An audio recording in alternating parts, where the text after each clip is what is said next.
Hey you guys, it's Kyle from Markham Reptiles, and today we're going to go over the top 5 mistakes that new snake breeders make. As usual, we put this question on Instagram, and you guys voted on the top 5 answers with your comments and with your likes. You guys have chosen a great list, as always, so power to the people, and thank you guys so much for participating. Let's go ahead and see what answers you guys chose. For number 5, you guys chose be realistic. Sometimes new breeders are not realistic enough. Things will happen. Bad things will happen. There will be problems. There will be complications. The outcome won't always be what you want it to be. You won't always hit the odds. Not every baby will always survive. Not every egg will always hatch. You have to be realistic about these types of things, and you have to persevere when problems do happen. It seems to me, from talking to very experienced breeders who have been doing this for a very, very long time, that the people who stay around in the reptile industry are the people who can persevere through the bad times and just wait for that light at the end of the tunnel. And if something bad happens and you're a breeder, it's not a loss, it's just a learning experience. Just chalk it up and move on. Keep on pushing. And you will eventually succeed if you just keep on trying and persevere. For number 4, we actually have a two-way tie. And the first part of the two-way tie is don't rush it. Breeding is a long game is a wonderful quote that Socrates from Ariely Max Arboreals told me one time. And Socrates knows what he's doing. He's producing some absolute heat, and he has been doing so for a while. So when people like that give me advice, I definitely listen and remember it. Thank you, Socrates. If you're watching this, I really appreciate that advice. And he is absolutely right, you guys. Breeding is a long game. We are in this for the long haul. Sometimes you don't win the battle, but you win the war. And this goes back to just persevering. You got to persevere. You don't need to rush. There's so many things that you can rush and do badly. You don't need to rush your pairings. You don't need to rush new animals into your breeding without quarantining them. Foreshadowing. But yeah, so there's a lot of things that you could rush and actually make your problems a whole lot worse. Don't rush it with these animals, you guys. These animals will go at their own pace. You don't have to rush to grow up an animal that's not eating well. That animal will eventually grow up. It'll breed when it's ready. You don't need to rush it. Just remember, this is a long game. We are in this for the long haul. The second and equally important part of the two-way tie for number 4, as Smiley smells my face right here, is no quarantine. Quarantine is super important, you guys, and it's not very difficult. It's so important that I'm going to end this wonderful experience I'm having with Smiley right here, because Smiley is definitely super awesome. You stop that. You stop it. Boop. But yeah, Smiley is actually super awesome. And I'm going to go ahead and grab a quarantine bin, and I'm going to show you guys how I set up my quarantine bins, so that if you don't know how to set up quarantine bins for individual animals and you don't have a whole quarantine rack, you can set up a quarantine bin for pretty cheap. So I'm going to show you how to do that right now. All right, you guys. So this is a quarantine bin right here in all of its glory. This is how I set up quarantine bins. This is literally a Sterilite tub from Walmart. You can see I've drilled some air holes all around it. I actually put some in the lid of this one. It's a little murky looking because I sanded it down on the inside to make sure that none of the parts I drilled were rough and actually hurting my animal. Inside of this here, I actually just have a thermostat that was like 18 bucks. It might have been even less than 18 bucks. And these thermostats actually work super well. I'll go ahead and link these in the description. You can get them off Amazon. And of course, the probe is right in here on the side on the heat. This one happens to be on the side. I have some quarantine containers I've set up where the heat is on the bottom, actually most of them. I was using this to quarantine my green tree python Chuckles. So I figured Chuckles would use the side heat a bit more. But basically right here, I just have a heat mat that I bought off Amazon. I'll go ahead and link this in the description as well. And I'll link the aluminum foil heat resistant tape that I have all over top of it, because it really works great and it doesn't degrade. So I'll go ahead and link that tape as well. And it's all pretty cheap, you guys.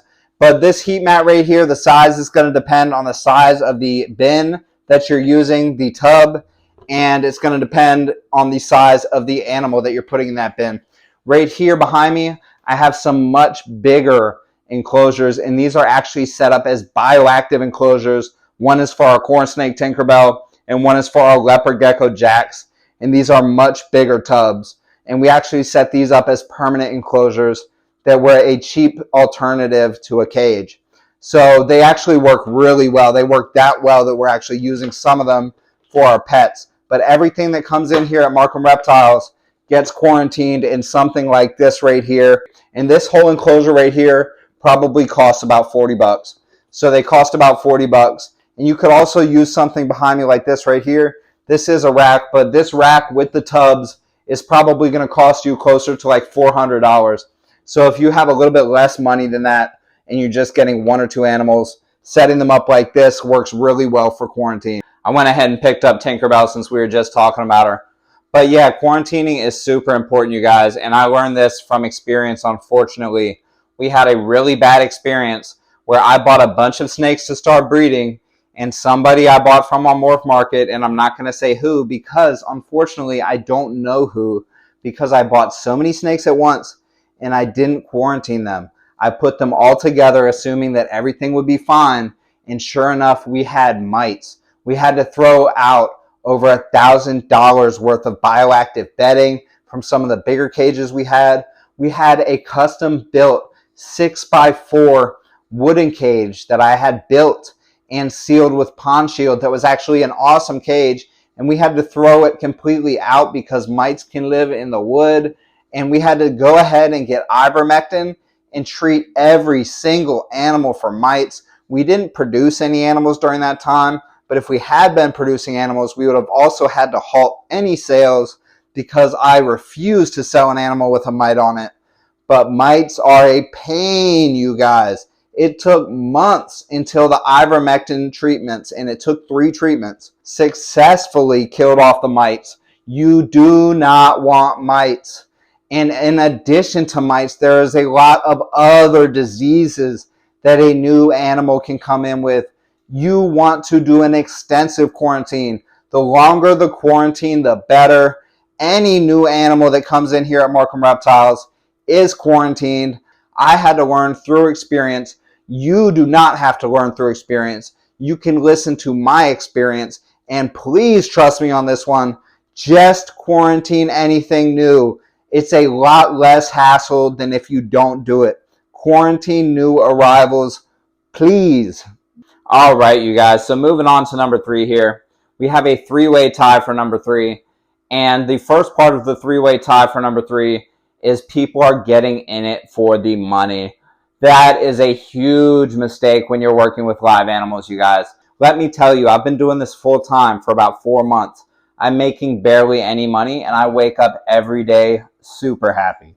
I love doing this. I love making videos for you guys. I love all of the animals. They're all spectacular and amazing.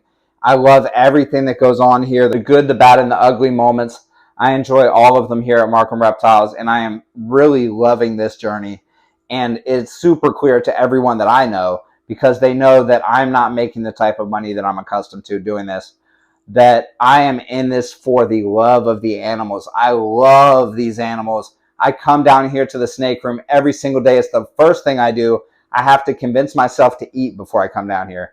So sometimes I'll find myself down here before I eat, and I kind of scold myself like, Kyle, you know better. You know you need to prepare yourself for the day.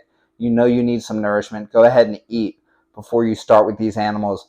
But it's hard to keep me out of this room, you guys. I love these snakes so much that I'm down here all the time. I absolutely love it. So it would be a huge mistake, you guys, to do this and be in it for the money. This is tons of work. It's tons of work. I love doing it, but let me tell you, when my reticulated python Eva pees every day or two and I have to clean that whole 8-foot cage, it is annoying. When I have a bunch of different snakes, like we're about to hatch out a bunch of babies, to come down here and clean 50 different snakes, which I'll be doing very soon, it's definitely a labor of love. You have to love what you're doing, or you're going to hate every single moment of it. And if you're in it for the money and something bad happens, you're going to take that as a loss. But if you're in it for the love of the animals, you're going to take that as a learning experience. You can't take a loss if you're in this for the love of the animals. It's just a bad moment and you got to persevere. But if you're in this for the love of the money, go ahead and save yourself some trouble and get out right now, because you should not be doing this for the love of the money. All right, you guys, for the second part of our three-way tie for number 3, we actually have that people forget the cost of feeders. Feeders cost quite a bit, you guys. We're going to be hatching 15 ball pythons here within the next couple weeks. And we also have a gravid white-lipped python. So we're hoping for some great eggs from her and some healthy babies. Go ahead and wish us luck with that. Say a prayer, whatever you can do to help. We definitely want some healthy white-lipped python babies.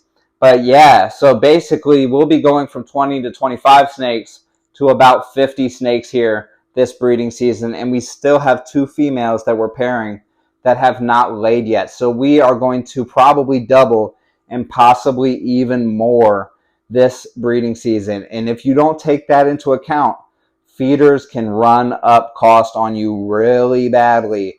You need to make sure you have some income coming in, because you cannot ethically just sell these guys as soon as they're born. You need to make sure they're well established. You need to make sure they have a bunch of meals. If you have a ball python, you need to make sure it's over 100 grams when you're selling it, or you are not an ethical breeder, and you cannot cut any corners. So definitely plan for the amount of feeders that you're going to actually have to feed your animals. If you're getting a big giant python or an anaconda or something like that, either a berm, African rock, Indian python, Sri Lankan python, reticulated python, or an anaconda, you better be planning for the cost of feeders, because those snakes cost an arm and a leg to feed, believe me, and their appetite is insatiable. So definitely be planning for the cost of feeders, you guys, especially breeders out there, and plan accordingly. For the last part of our three-way tie for number 3, we actually have not having enough space. You see, we have a brand new rack behind us right here. This is going to house 18 babies. We'll actually be adding another baby rack most likely, and we'll probably stack it over here. But we have enough space for our babies, and that's super important. You cannot discount the amount of snakes you're going to produce. You cannot discount the amount of snakes that you're going to hold back. If you're working a project that no one else has, you might be holding back an entire clutch or an entire litter, depending on what you're breeding. And you need to account for all of these things. You need space for animals that are growing up. If you have bigger snakes, boas, reticulated pythons, anything like that, you need to account for the space that animal needs as it grows as well. Baby space is super important. That's something a lot of people mess up on. And don't be one of those people, you guys. Be really abundant with the amount of extra space that you leave yourself. Because believe me, if you end up being good at this, you're definitely going to need a bunch of extra space. All right, you guys, that brings us to number 2 on our top 5 list of mistakes that new breeders make. And that is actually not having a plan. You guys need to have a plan. Plan your pairings. Plan for the babies. All of this kind of ties together with what we've been saying so far. Plan your new arrivals. Plan to quarantine them. Plan everything. Plan the cost of feeders. You need to have a plan for what you're doing. Plan to have an incubator. All of this stuff matters. You guys cannot just plan it as you go. You need to plan things in advance if you want to have success with a lot of things in life. And breeding is definitely one of those. You guys need to plan this. These are live animals, and they deserve the best possible plan that we can come up with. You need to plan every in and out of your business. Treat it like a business. Really do some serious focused planning and calculations. All planning is good planning, so just keep on planning. Plan for the future. Have a 5-year plan. Have a 10-year plan. At least have a couple-year plan, okay? Before you start breeding live animals. These guys deserve a good plan. You definitely need to do some serious planning, and this ties in with a lot of the other answers that were given today. All right, that brings us to our number 1 answer here, and our number 1 answer is they don't do enough research. Research, research, research. Keeping snakes, it's also about research. Breeding snakes, it's about research too. Research white-lipped pythons if you're breeding them. You need to know all about these guys to breed them. Research ball pythons if you're breeding those. Research corn snakes. Whatever it is that you're breeding, you need to know everything about that species. You need to know the ins and outs of keeping, but also just breeding in general. You need to know the ins and outs of incubation. Incubation is super important, and it's its own process within itself. You need to know how to raise babies, how to get babies eating in some cases with some species. Similarly to planning, You cannot possibly do enough research. Research, research, research. The greatest teacher is forever a student. So do not stop researching. Always continue to do more research, you guys. Watching this video in itself is doing research. So kudos to you for taking the initiative to actually watch this video. And thank you to everyone that participated in this video. If you guys want to participate in our top 5 list, go ahead and follow us on Instagram at Markham Reptiles. If you want to support us even further, and we would really appreciate it, go ahead and sign up for our Patreon, and you can do so for absolutely free. That link is in the description. I want to give a quick shout out right here. You guys see this awesome Gecko and Gecko shirt I'm wearing. Shout out to Jimmy from Gecko and Gecko. I'm going to link our tour with him in the description below. Jimmy, you're an awesome guy if you're watching this. Jimmy is super cool, y'all, and he has some super cool tokay geckos, Leachianus geckos, and a bunch of other stuff. So definitely check that tour out. It's a wonderful tour. And shout out to our partner, Reptiles. They're linked in the description as well. And shout out to you guys for watching this video to figure out what mistakes not to make. My father always told me, if you can learn from other people's mistakes in life, you can save yourself a lot of trouble. And he was right, you guys. So take heed of this video and definitely jot down notes or whatever you have to do so that you don't make some of these new breeder mistakes. And big shout out to you guys for watching. You guys keep me going. Drop some love in the comments. I always respond. I read every single comment. And you guys have a wonderful day.